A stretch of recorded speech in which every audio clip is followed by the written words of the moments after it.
Acho que uma das grandes dificuldades no estudo de Torá, principalmente em livros como o nosso, livros como Nefesh Chaim, é traduzir a Torá. Tentar traduzir os conceitos que aparecem aqui para questões práticas. Por um exemplo simples que a gente se encontra agora no nosso Perek Yud Bet, no 12º capítulo. O Nefesh Chaim fala o seguinte: o ser humano ele tem três aspectos, ele tem três partes. Ele tem Nefesh, Ruach e Neshama.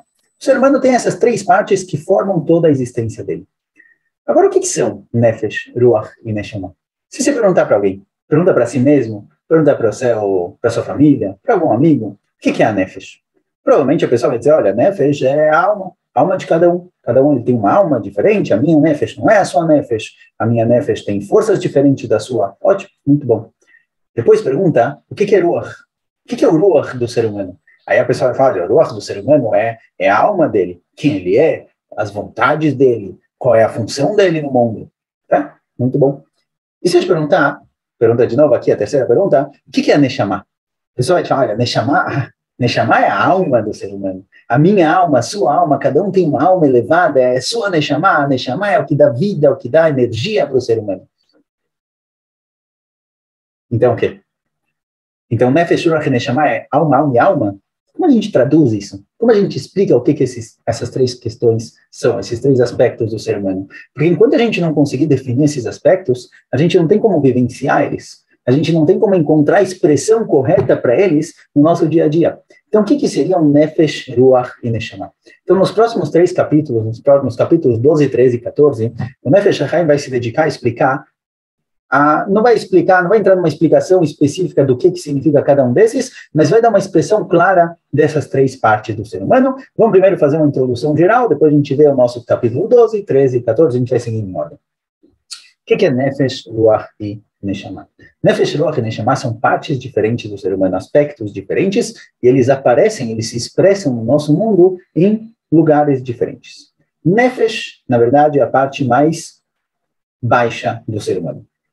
A gente está tratando aqui de questões espirituais do ser humano. A Nefesh é a parte mais baixa, não é baixa no sentido de que ela não tem valor, que ela é desprezível, mas se a gente comparar relativamente com o Ruach e Neshama, a Nefesh é a parte mais baixa. Podemos traduzir Nefesh, na verdade, como a personalidade do ser humano, o caráter da pessoa. Quem é você? Quais são suas habilidades? Quais são suas capacidades? Você é corajoso, medroso? Você tem mais amor, temor? Você é bondoso? Você é crítico? Você é invejoso? Você é alguém que sabe abrir mão? As características do ser humano. Basicamente, a Nefesh trata das habilidades físicas que o ser humano tem. Capacidade da Nefesh. A coragem pode ser traduzida pela força, pela habilidade da pessoa de lidar com situações diferentes, de correr atrás, de brigar, de discutir. Cada uma dessas características que a pessoa tem, elas têm um bitu, elas têm uma expressão física. Então, Nefesh é muito ligado com o corpo do ser humano, a capacidade física que o ser humano tem. Ruach já é o espírito da pessoa. A gente não está tratando mais das capacidades, habilidades físicas que cada uma das pessoas tem, a gente está tratando da bateria que coloca tudo isso em prática, do mecanismo que faz tudo acontecer. O Ruach, o espírito, ele já é a vontade, ele já é o desejo do ser humano, o que motiva o ser humano a fazer as coisas. Por isso, Nefesh Chaim vai explicar no próximo capítulo, no capítulo 13, que o Ruach, diferente da Nefesh, que é ligada com o corpo físico, o Ruach é ligado com o Dibur, com a fala do ser humano. Quando a gente quer alguma coisa, quando a gente tem uma vontade, a gente expressa isso falando, principalmente. Quando uma criança quer alguma coisa, você fala o que você quer, me diz, me fala. Ou seja, a fala é o que traz para o mundo o nosso desejo, a nossa vontade. A gente pode expressar a nossa vontade com o corpo, com comportamentos, mas principalmente o que demonstra a nossa vontade é o dibur, é a fala da pessoa. O pessoal deve tomar cuidado em falar, ser verdadeiro. Ser verdadeiro significa que o que eu falo é o que eu realmente sinto, é o que eu realmente quero. Já a Neshama é o lado mais elevado, mais espiritual do ser humano, e ele é conectado com o pensamento.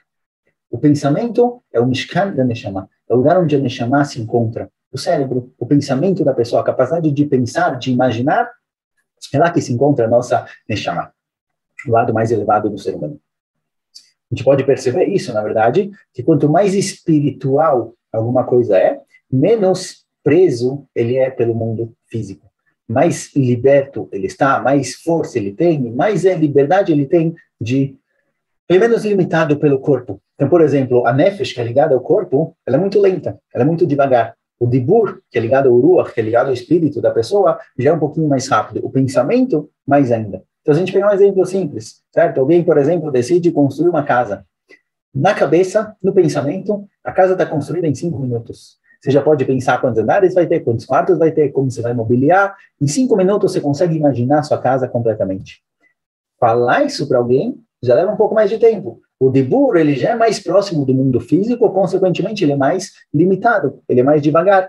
Então, quando você quiser falar isso para alguém, já vai levar alguns minutos. Construir na prática, no físico, isso daqui vai levar muito mais tempo, pode levar 1, 2, 3, 4 anos. E a gente vê, na verdade, que o ser humano, essas 3 partes, Nefesh, Ruach e Neshama, são ligados ao corpo, à fala e o pensamento do ser humano. Quando a gente vem falando até agora que o homem foi criado com uma Neshama, foi criado com uma alma espiritual que consegue influenciar todos os mundos, a pergunta que surge é, então se for assim, se o que realmente influencia todos os mundos espirituais, o que traz Kedushá, traz pureza e traz luz para todos os mundos é a Neshama, por que Lemá Hashem a gente tem um corpo? Por que cada um criou o homem com corpo físico? Não é suficiente que a nossa Neshama se conecte com a Neshama lá em cima e acorde todos esses mundos, dê força para todos eles? Para que eu preciso ter um corpo físico? A priori, se o que realmente influencia da vida é aquela Neshama que se encontra lá em cima no que se acabou, e quando eu me conecto com ela, ela traz Kedushá, traz santidade para o mundo inteiro, para que eu preciso de um corpo físico? Então, falando Nefesh Chaim, que o corpo físico é necessário para que a pessoa consiga influenciar o mundo físico. Se a gente não tivesse aqui, se a gente não tivesse com um corpo participando, vivendo esse mundo, a nossa influência sobre ele seria nula. Certo? É igual alguém que administra uma empresa ou um negócio, se ele não estiver lá na prática, se ele não estiver vendo o que está acontecendo, se ele não estiver lá falando com as pessoas, falando com os clientes, com os trabalhadores, as coisas não vão andar. Para influenciar alguma coisa, você tem que estar conectado, você tem que estar próximo àquilo. Para o ser humano poder conectar e elevar o mundo físico, ele tem que estar aqui, ele precisa se encontrar nesse mundo.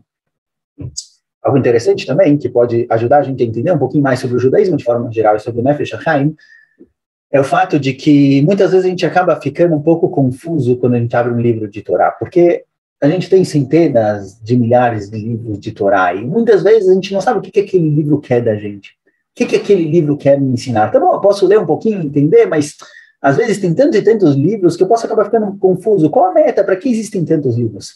Então, a gente tentar pesquisar um pouquinho e tentar chegar na raiz desses livros, a gente vai ver que os livros de Torá são divididos, na verdade, também em 3 partes, 3 assuntos diferentes. A gente tem livros de Halachá.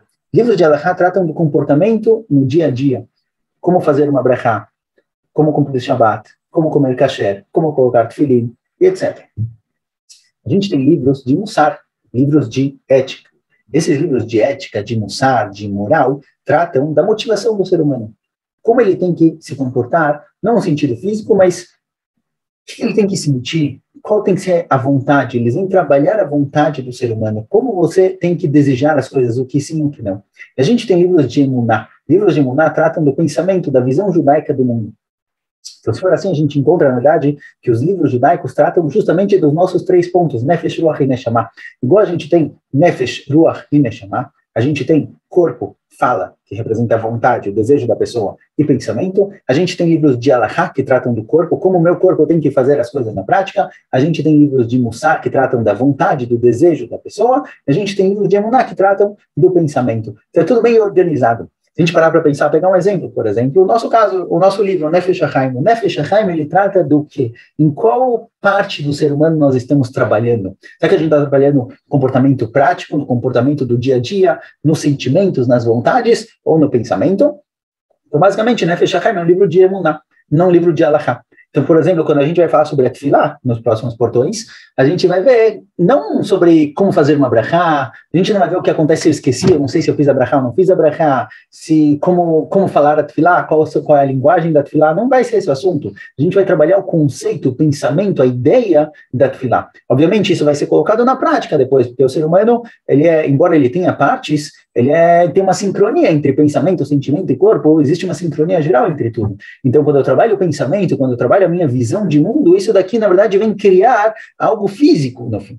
De qualquer jeito, Nefesh Chaim fala pra gente que o ser humano é formado de Nefesh, Ruach e Neshama, e somente com essas três partes ele consegue influenciar o mundo. E aí, nos próximos 3 capítulos, nosso capítulo 12, 13 e 14, Nefesh HaChaim vai mostrar, vai trazer para a gente psukim, onde a gente encontra que realmente o ser humano consegue fisicamente influenciar o mundo, que o Dibura fala do ser humano influencia e que o pensamento também influencia. No nosso capítulo, Nefesh HaChaim trata do corpo, trata do Maase. E Torerut, ele chama o seguinte,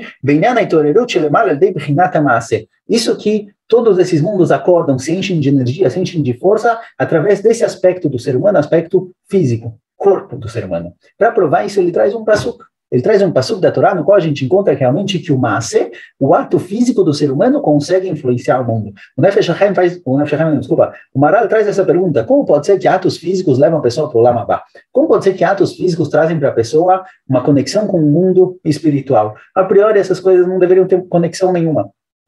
Então, já explicamos isso em outros lugares, vamos colocar aqui um link para quem quiser conhecer, entender um pouquinho mais sobre a mitzvah, sobre como uma mitzvah física me conecta com o mundo espiritual, mas o Nefesh HaChaim ele foca num pasuk. O Nefesh HaChaim fala o seguinte, eu tenho uma pergunta, o pasuk me responde, as coisas estão resolvidas, certo? A priori, se eu tenho uma dúvida, eu quero saber se algo é verdade ou é falso, como eu chego nessa conclusão? Então eu posso chegar numa conclusão lógica, como a gente viu bastante nos livros como Shmona Prakim, como Kuzari, eu posso trazer argumentos, discussões e tentar prová-lo logicamente. O Nefesh HaChaim fala, olha, eu tenho uma forma muito, muito simples de provar para você que algo é verdadeiro, tem um pasuk, e o pasuk já acaba com todas as minhas dúvidas. Então, o pasuk da Torá, que o Nefesh HaChaim traz para a gente, é um pasuk de Sefer Teilim. Está escrito em Sefer Teilim o seguinte, Ayotzer yachad libam amevin el kol maaseim. A Kadosh Baruch Hu, ele compreende, ele entende os atos de todos os seres humanos. Esse pasuk é muito trazido, ligado a Rosh Hashanah, que a Kadosh Baruch Hu, ele mevin el kol maaseim, ele analisa, ele calcula, ele julga todos os atos do ser humano. Porém, o Nefesh HaChaim presta atenção em uma palavra aqui que está sobrando. A priori, se eu fosse escrever o pasuk, eu diria o seguinte, Amevin et kol maaseim, ou eu escreveria Amevin kol maaseim. A Kadosh Baruch Hu entende todos os atos do ser humano. Tem uma palavra sobrando aqui, a palavra el. Amevin el kol maaseim. A palavra el, em hebraico, pode ser, depende se é escrito com tserei ou com, se são 2 ou 3 pontinhos, mas de qualquer jeito a palavra ele em hebraico, não, em alguns lugares, em alguns sentidos, ela tem o nome de Akadosh Baruch Hu, que ele, Akadosh Baruch Hu, ele é todo poderoso, mas a palavra ele geralmente representa algo que está indo para algum lugar. Elar amor elech, por exemplo. Certo? A palavra ele representa ir em direção a algum lugar. Por que o pasuk fala que Akadosh Baruch Hu mevin el kol maaseim? Explica o Nefesh HaChaim o seguinte, olha, quando a pessoa faz um ato, nos olhos de um ser humano, eu consigo analisar aquele ato. Talvez eu consiga analisar algumas consequências daquele ato. O efeito borboleta que ele pode gerar. Porém, Akadosh Baruch Hu fala, Nefesh HaChaim entende mais do que isso. Amevin el kol maaseim significa o seguinte, não de um ponto de vista físico, não que realmente, olha, eu ajudei alguém, e esse alguém ajudou uma outra pessoa, que ajudou uma outra pessoa, fizemos aqui uma grande corrente do bem, certo? Uma pessoa foi ajudando a outra. Não nesse sentido fala para a gente, Nefesh HaChaim, a Kadosh Baruch Hu entende como o Maaseh é o ato físico, a palavra Maaseh é ligada ao Olam Maaseh, ao nosso mundo, o mundo físico. Como o Maaseh físico, ele nogueia, ele mexe, ele toca em vários e vários mundos espirituais, como ele influencia todos aqueles mundos elevados. Fala para a gente, Nefesh HaChaim, um dos caminhos, um dos aspectos do ser humano que consegue leorer, consegue acordar todos esses mundos é justamente o lado físico, o lado maci, o lado corpóreo do ser humano. O ato físico do ser humano consegue influenciar os mundos. Então, embora a gente tenha perguntas, como pode ser que o corpo consegue influenciar algo espiritual? Fala Nefesh HaChaim, a pergunta é boa, a pergunta existe, mas a gente vendo passou claramente, primeiro, que isso daqui é um fato. É um fato que o corpo do ser humano consegue influenciar o mundo. Então, quando a gente vem falando de mitzvot, como a pessoa, quando ele cumpre uma mitzvah, ele traz kedushá, ele traz santidade, o primeiro ponto que a gente está falando, fala Nefesh HaChaim, é o ato físico do cumprimento da mitzvah. A gente vai ver que o ideal é que exista uma sincronia, que o meu ato físico seja conectado com uma vontade, eu quero cumprir ele, e com um pensamento, a kavaná, que dá vida e dá sentido para aquele ato. Mas o primeiro passo, o primeiro ato é o ato físico. Isso daqui também nos dá um ponto muito importante, não é o nosso assunto, mas vale a pena tratar disso por si só em algum momento, que qual dos três é mais importante? Será que o ato, a vontade ou a kavaná, ou o pensamento? Aqui a gente já começa a ver que o ser humano que foi colocado no Olam Maaseh, o principal é o ato. O principal é a halachá. O cumprimento da halachá é o básico, é o primeiro passo do ser humano. Quando a gente vai analisar alguma coisa, eu faço isso ou não faço aquilo, eu posso ou não posso? Então, muitas vezes a gente pensa, olha, pela Allahá, isso não pode, mas a minha intenção é boa, mas a minha vontade é boa. O que eu faço nessa situação? O que é mais importante entre os três? Não é aqui o nosso assunto, mas é para a gente ver daqui que o primeiro passo, a primeira coisa a ser analisada é o ato da pessoa. Allahá é o que vai te dar, vai te delimitar o permitido e o proibido. Depois, em cima disso, eu vou colocar a vontade, a minha intenção, os meus pensamentos. Mas Allahá é o primeiro ponto básico. Agora, esse não é o assunto. Nosso assunto principal aqui é entender justamente esse ponto, essa questão de que os atos físicos do ser humano conseguem influenciar todos os outros mundos. Já está achando no 13º, 14º, a gente vai ver como o Dibur, como a fala influencia e qual a influência do pensamento. Só que antes de chegar lá, o Nefesh HaChaim dá uma explicação aqui sobre o que é o Olam Haba e o que é o Geinom, o que é o mundo vindouro, o que é o inferno, como eles são formados, como eles são criados. Será que eles já existem? Será que eles vão sendo criados? Já está achando isso? A gente completa no próximo shiur. Até mais.